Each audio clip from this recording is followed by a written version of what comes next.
Carl and Damon here from Games, Brains and Head-Banging Life, gbhblofficial.com for short, and it's they made one of their TV series.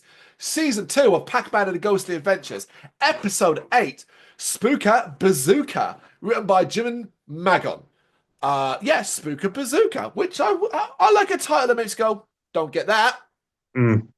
But I also went, oh no, it's just going to be a weapon, isn't it? And we've had weapon ones before, and they think they've got the ultimate weapon to beat Pac-Man, and then it turns out they don't. Always.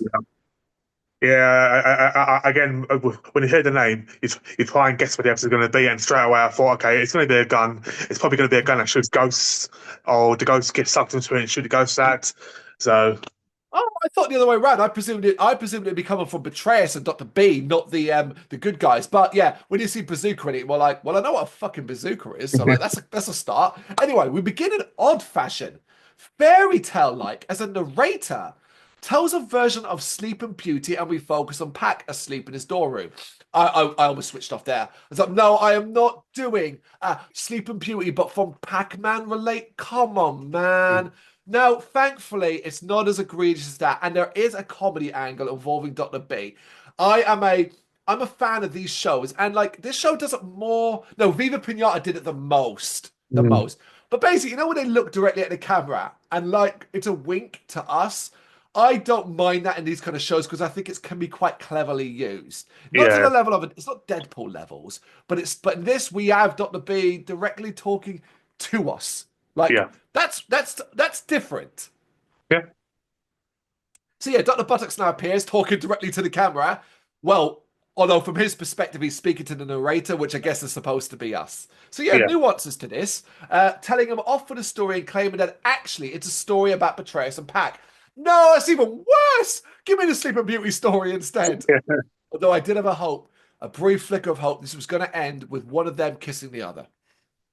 That would be funny, right? It would be funny, yeah, I suppose. Yeah, Cut the Pack being woken up by Spiral, and it turns out the Pack hasn't been getting enough sleep recently. Breakfast gets him up though. What? It's packing out food. Betrayus, though, is ranting about world domination and is interrupted by Dr. Buttocks, who has an invention. It's the Spooka Bazooka. He wants to test it out on someone, so Butler is called to the throne room. However, upgraded security has him humiliated when he must fart into a machine to prove who he is. And Betrayus and Dr. B are very amused. This, twice in this episode, comes up. This is just so. I hate when they do fart humor in this episode. I actually don't think they need it. And I don't really get the point of it. And here it feels really childish. yeah. I mean, the whole pack constantly the burping, the farting. It's for children in it, but to make children laugh, I suppose. But it's like, come on. It doesn't really though, like folks, what age are your children? And if you put your children in front of this, if you did when they were younger, maybe you remember and stuff like that, are they really laughing at the sight of Mm. Butler farting into this? Like, do you know what I mean? Are they really actually laughing at it? I'm not I sure they mean, do. you've got to think like the age range is probably like 8 to maybe 12, maybe that sort of age range, Ooh. I reckon. That's difficult. That is difficult. I think the range for this show might go slightly younger. Yeah, but Mm. definitely not in the teenage years. I think it's aimed at, which is weird because I think a lot of the time there's elements that are aimed at maybe like a slightly younger teenage. It really depends, Yeah, I guess, on your individual children. Because there are yeah, times I'm a grown man. I'm in my 40s, and I sometimes I'm amused by what I watch. Right? yeah, So it really yeah, does matter, you know. But yeah, folks, we say it again, state it again. Stop speaking down to children. If your thing is, we'll put farts and burps in there, kids like that, you're a shit writer. yep. The Spooka Bazooka is fired at Butler, but it captures him, which doesn't impress Betrayus. I love this. I love this because when I like it when Betrayus is kind of like, the fuck's the point of that? Like, have you seen what Pac-Man does? Like, it's a consistency. We're like, because all it does effectively is tie his bottom of him up and makes it so he can't move. So all it does is Mhm. capture ghosts. And it's like, why the hell would I want? Why would that help us? Like that, I do like it because that was my reaction. I was like, how the fuck does that help anyone? Yeah, exactly. And then it gets funnier because Dr. P's like, yeah, I'm going to sell it to Pack Wallers. And Betrayus is like, what the fuck is basically, if he could swear, it would be the fuck is Yeah, going on here? Okay, so what's the big picture? And this might be the dumbest invention that he's created. I'm sorry, it is the dumbest invention. The weapon has a hidden feature. It plays a lullaby, an irresistible lullaby that puts its users to sleep for exactly 100 minutes. Now, that is because of the fairy tale Sleeping Beauty, a specific part of it. 100 years, I believe it is. Yeah. 100 minutes. And in that time, Betrayers can invade. And it will all activate on a specific day at a specific time. And I like, what the hell is this madness? Like, why? Why? What? Like, it made no sense to me. I could not okay myself with this man. I'm like, why have you waited for a specific day? All right, you want to sell as many, I get it. So what, but like, why only 100 minutes? Why not make it longer? Why not make it permanent? Why not like it do something more? What happens when Betrayus takes over? Don't they then just wake up and Pac just beats him anyway? We've Yep. seen this. Like all these whys. It's tested on Betrayus. So apparently it also works on ghosts. How is that useful then? If the lullaby's playing, right, and the ghosts invade, won't they all immediately get attracted to you? I know I'm overthinking it, but like Yeah. seriously. I know. But Betrayus is impressed, but the narrator interrupts again and is starting to annoy Not Dr. Buttocks, who basically is kind of constantly insisting it's not a fairy tale. A tired Pac is going to see Cersei and gets his finger caught in a spinning wheel, which the narrator likens to Sleeping Beauty pricking her finger. Dr. B is getting more annoyed. Pac now goes back to bed, watching a bit of TV and seeing an infomercial about the Spooka Bazooka. He laughs and he's like, well, no one will want to buy one of them because I'm the protector. But he's wrong because as he sleeps, we see them flying off the shelves. Betrayus is very happy, and after some Dr. B silliness involving the security device, see, again, we see that even he is beginning to slip into fairy tale mode. So it was a bit like, are we doing the same thing here that we did in the previous episode? Not a dream, but by making it a fairy tale, it's going to just be revealed that it was a story that someone wrote. Yeah. The Ghost Gang arrive and try to wake Pac up to warn him about the Spooka Bazooka plot. Pinky wants to kiss him, but someone starts coming out of the hall, so they basically run away. It's Cillian and Spiral who wake him up with food, then give him a Spooka Bazooka. Now, do you remember when Pac apparently lost his, learned a lesson 2 episodes ago, where he said, "Oh yeah, I'm not going to be arrogant. I'm going to totally I care about looking after Pac World more than anything else." Right? Remember that? Hmm. Remember that? So obviously, he would definitely be very supportive of the Spooka Bazooka. He would be supportive of everyone owning a weapon that basically protects them individually from ghosts. He doesn't know about the dark, dodgy side of it. He doesn't even know they've come from the netherworld or anything like that. He should be happy. It also takes the weight off him, means he hasn't got to do much work. He can get some sleep. But can you believe it? He's not happy. Basically, he feels, it's my job to protect Pac-World, and I'm going to be out. He says, I will be out of business. What? What is this? Honestly, how to make your character super unlikable is to do stupid shit like this. How many people have been attacked by Ghost Pack and you weren't there? Hmm. Do you know what I mean? Superman flies around the world saving Lois Lane, but what about the people he couldn't get to in time? Yep, exactly. This is I was gonna say, for me, I personally would have read this episode as in that maybe this is Pac's opportunity now. That if everyone owns this weapon, they can protect themselves. Now Pac can go find his parents. So you've now given yourself the answer. You've given yourself the answer that Pac can now leave Populous and go find his parents. I I like that, but that's too big for this show. I do like that, and I would be support of that. But if I want to individualize this episode, Pax time. Pax wants to sleep. We're doing Sleeping fucking Beauty. I would have Pac do this. Then I would have Pac go to sleep. But now, because he doesn't have to worry about Pac while he falls into a deep sleep that he can't quite be woken up from. He's that asleep because his mind is at ease. And then we lead into the Sleeping Beauty aspect of having to be kissed to be woken up. Mm. Yeah, yeah, yeah. But instead, Or Pac doing, goes to... Go on, sorry. I was going to say, I'll do an Evil Dead. He sleeps too long and wakes up with a big beard, you know? Or if we really want to disturb kids, have them take a power berry that puts them to sleep, suggesting that, substance abuse, sleeping tablets is a good idea. Yeah, yeah.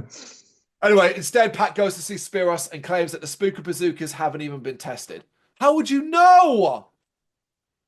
It doesn't matter though. Everyone has one, and the only one who agrees with Pac is Cersei, because of course Cersei does. Because oh Pac, you're the greatest. Oh Pac, Yeah. nah, Anyway, but Cersei doesn't really agree with Pac. What he actually means is one isn't good enough, and he's actually linked several of them up and onto one of his inventions. So it's like a super weapon.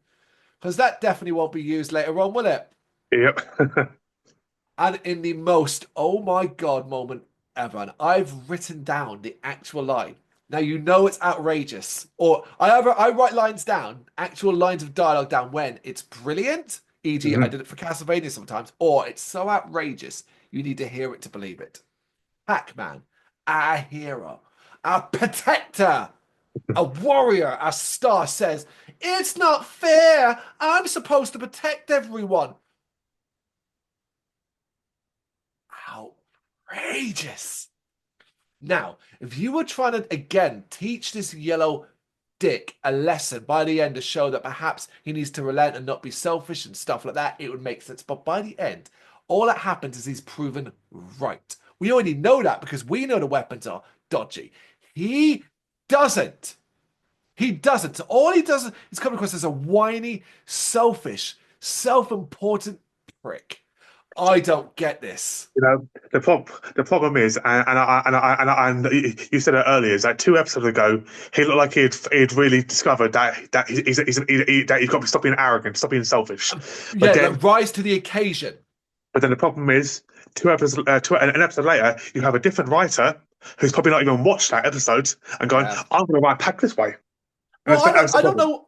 I don't know what the writing process for this was, but I'm gonna. I don't. They're very unlikely to have been written in order. They're just gonna be written and then randomly assigned in production order and stuff like Yeah, that. So that's the other problem with the consistency thing. So obviously, sometimes there clearly was right. This episode's going to follow this episode because we have elements related to that. But yeah. this is a good example of where there's nothing in this episode that I don't think. Yeah, there's nothing in this episode that that references anything else.